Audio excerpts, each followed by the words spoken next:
Hoy miércoles celebramos a los santos Timoteo y Tito, dos obispos jóvenes, discípulos de San Pablo, que también tenían esta misión extraordinaria, como hablábamos ayer, de anunciar el Evangelio, como la tienes tú, como la tengo yo.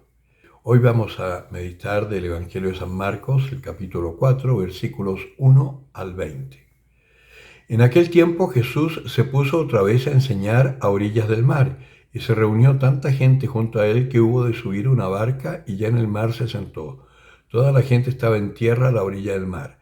Les enseñaba muchas cosas por medio de parábolas. Les decía en su instrucción: escuchad. Una vez salió un sembrador a sembrar y sucedió que al sembrar una parte cayó a lo largo del camino. Vinieron las aves y se las comieron. Otra parte cayó en terreno pedregoso, donde no tenía mucha tierra y brotó enseguida por no tener hondura de tierra.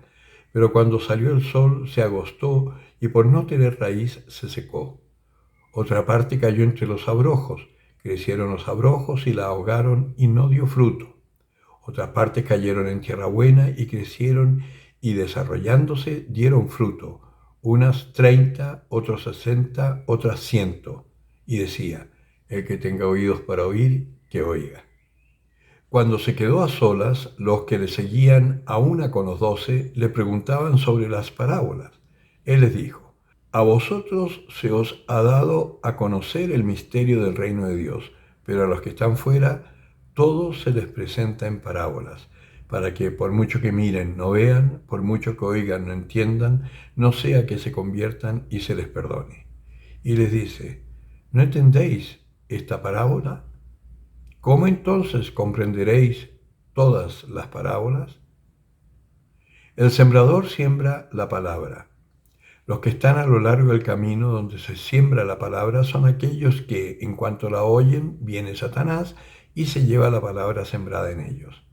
De igual modo, los sembrados en terreno pedregoso son los que al oír la palabra al punto la reciben con alegría, pero no tienen raíz en sí mismos, sino que son inconstantes, y en cuanto se presenta una tribulación o persecución por causa de la palabra, sucumben enseguida. Y otros son los sembrados entre abrojos, son los que han oído la palabra, pero las preocupaciones del mundo, la seducción de la riqueza y las demás concupiscencias les invaden y ahogan la palabra y queda sin fruto. Y los sembrados en tierra buena son aquellos que oyen la palabra, la acogen y dan fruto, unos 30, otros 60, otros 100. Palabra del Señor. Es notable esto de las parábolas porque es cierto, muchas veces uno las parábolas no la entiende por distintos motivos. A veces las parábolas tienen relación con situaciones de vida que quizás nosotros no entendemos o no conocemos. El Señor siempre hablaba a las personas y les hablaba en parábolas, pero parábolas según el lugar donde vivían, las características del lugar donde vivían o la ocupación que tenían. Entonces hay parábolas, por ejemplo, que hablan del campo, de ovejas, hay parábolas que hablan de peces, en este caso está hablando de semilla. Quizás nosotros no somos muy campesinos, entonces nos cuesta imaginarnos este crecimiento de las plantas y pensamos quizás que todas las plantas, tú siembras la semilla y todas las plantas crecen. Quizás en tu casa puede ser así porque tienes un macetero con buena tierra, etc. Pero en el campo es verdad. Muchas veces para poder sembrar hay que preparar la tierra. En Israel, ¿cómo se hacía? ¿Y por qué tiene esta parábola tanto sentido si uno sabe un poco la costumbre de Israel?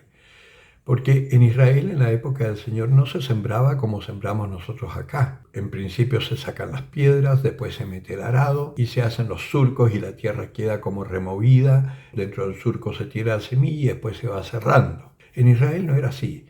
En Israel iba el sembrador, llevaba en el halda la semilla. En el halda es en el vestido, ¿no? En la túnica recogida, así como una bolsita por delante.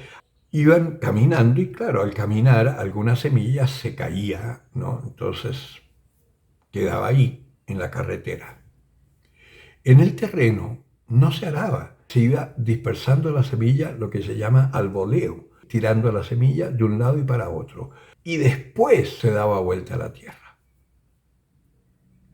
Entonces, Había semilla que caía en chabrojos, pero el abrojo, que ya estaba fuerte, crecía más que la semilla y la ahogaba.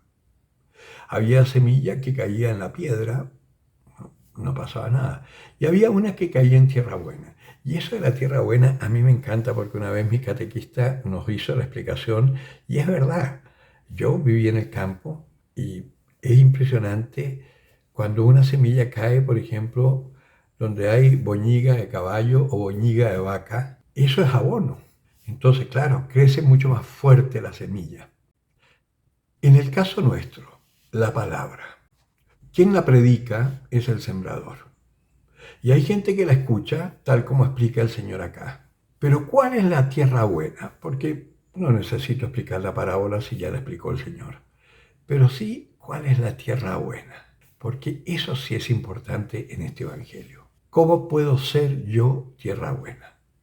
1. Conociéndome. 2. Aceptándome. Porque si me conozco, me voy a dar cuenta que no soy tan bueno como creo y que tengo muchos más pecados de los que yo quisiera. Aceptándome significa que ese pecado va a ser como el abono para que la palabra me llegue más profundamente. Porque cuando el Señor diga, bienaventurados los mansos de corazón, me voy a dar cuenta que yo no soy tan bienaventurado porque no soy manso de corazón. Y el Señor después, más adelante, dice, pedid y se os dará. Por lo tanto, voy a pedir ser manso de corazón para que esa palabra dé fruto en mí. Cuando el Señor dice, los fornicadores, los adúlteros no entrarán al reino de los cielos, me voy a dar cuenta entonces que yo no puedo entrar al reino de los cielos porque soy un fornicador y un adúltero. Por lo tanto, le pediré al Señor, con la gracia del Espíritu Santo, que me haga un hombre casto, un hombre puro. Y el Espíritu Santo lo hará y esa palabra entonces germinará en mí. Y cuando germine, ¿qué fruto va a dar? Primero, que conociéndome, aceptando mi historia, voy a tener un bagaje que será una experiencia profunda de vida que le podré dar a otros que también son pecadores, que también no quieren su historia, que también están sufriendo por lo que sea, pero como yo ya lo he vivido, lo he aceptado y he experimentado en mí la potencia del Señor, tengo una palabra de vida, una semilla extraordinaria para darle al otro, que es igual a mí. Y el otro, si la acoge, se salvará.